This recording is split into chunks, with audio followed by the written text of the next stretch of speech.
अस्सलाम वालेकुम दोस्तों, ड्रामा से केस नंबर 9 ऐसी तमाम औरतों के लिए आवाज़ है जो जुल्म सहने के बाद खामोशी से बैठ जाती हैं। वो जानती हैं कि कानून उनका साथ बिल्कुल भी नहीं देगा, लेकिन सहर एक बाहिम्मत और हौसलामंद खातून है।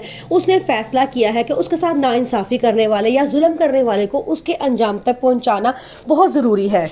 कमरा अदालत में बहुत बार ऐसे सवाल किए गए हैं जिससे उसका और उसकी तमाम फैमिली का सर शर्म से झुक जाता है, लेकिन फिर भी वो पीछे हटने वालों में से नहीं है और इस बात का कामरान को बखूबी अंदाज़ा हो गया है। इसलिए अब उसने फैसला किया है कि वो ऐसे हरबे इस्तेमाल करे जिससे सहर उसकी फैमिली बदनामी के डर से खुद ही खामोश होकर घर में बैठ जाए।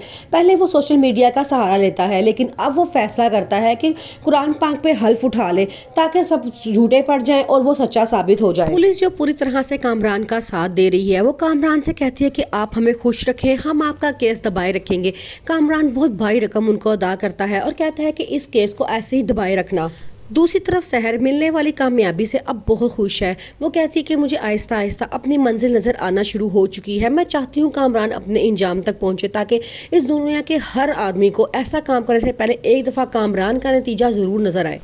कामरान की बीवी जो पहले ही से रेगरेट करके जा चुकी है वो बड़ा परेशान है और उसे साफ कहती है कि अगर तुम ये केस हार गए तो मैं और मेरा बच्चा तुम्हें छोड़ देंगे। कामरान ऐसा बिल्कुल भी नहीं चाहता क्योंकि वो अपनी बीवी से बहुत प्यार करता है। कामरान शादी से पहले भी ऐसी हरकत में मशगूल था। उसकी बीवी ने शादी के वक्त वादा किया था कि शादी से बाद ऐसा कोई हरकत नहीं करेगा, तो कामरान ने कहा था ठीक है, लेकिन अब दोबारा से वो ऐसी हरकतों पर उतर आया है तो उसकी बीवी अब बहुत परेशान है। वो कहती है कि मैं ऐसा सोच भी नहीं सकती कि तुम ऐसी हरकत कर सकते हो। अब कामरान का वकील कामरान को इस बात का मशवरा देता है कि जितना जल्दी हो सके रोहित को कामरान से दूर रखा जाए। वो कहता है कि बिनिश और रोहित का आपस में आमना सामना नहीं होना चाहिए, वरना रोहित बयान दे देगा और सारा कुछ उलट हो जाएगा। कामरान को अपनी रेपुटेशन की भी बहुत फिक्र है। वो कहता है कि मुझे बाहर मीडिया में हर तरफ मेरे नाम को उछाला जा रहा है। दूसरी बात, उसकी बीवी उसका घर छोड़ के जाने के लिए तैयार है। वो कहती है कि अगर ये केस सच्चा हुआ तो मैं हमेशा के लिए कामरान को छोड़ दूंगी। वो अपनी बीवी और अपने होने वाले बच्चे को कभी खोना नहीं चाहता। वो कहता है कि आप तो वकील हैं और बिनिश से आपकी अच्छी खासी अंडरस्टैंडिंग भी होगी।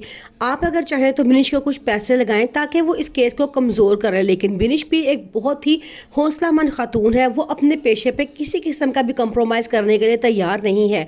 अब वो पीछे हटने वालों में से नहीं है और वो इस बात पे बहुत खुश है कि ज़िंदगी में पहली दफ़ा किसी लड़की ने इस जुल्म के खिलाफ भी आवाज़ उठाई है। अब ये मामला उसकी फैमिली के लिए बड़ा मुश्किल बनता जा रहा है। उसके पापा रो के कहते हैं कि सारे लोग मुझे इस नज़र से देख रहे हैं जिस तरह हमसे कोई जुर्म हुआ है, हम मजलूम नहीं है। लेकिन उनका बेटा उन्हें बहुत हौसला देता है और कहता है कि आप परेशान ना हो, इंशाल्लाह केस हमारे हक में ही होगा।